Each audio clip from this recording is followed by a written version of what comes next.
How to delete keyboard history in Android. Hi everyone, I'm here to assist you today. Without any delay, let's jump right in. First, open Settings on your device.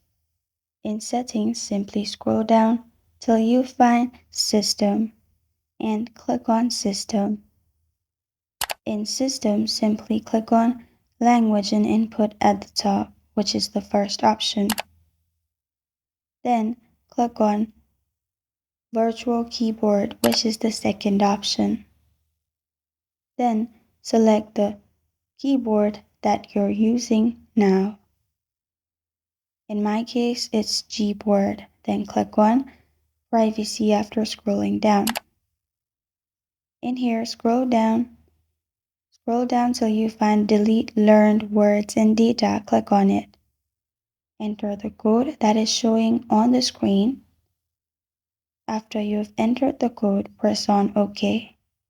After that, your data will be deleted. This is how to delete keyboard history in Android.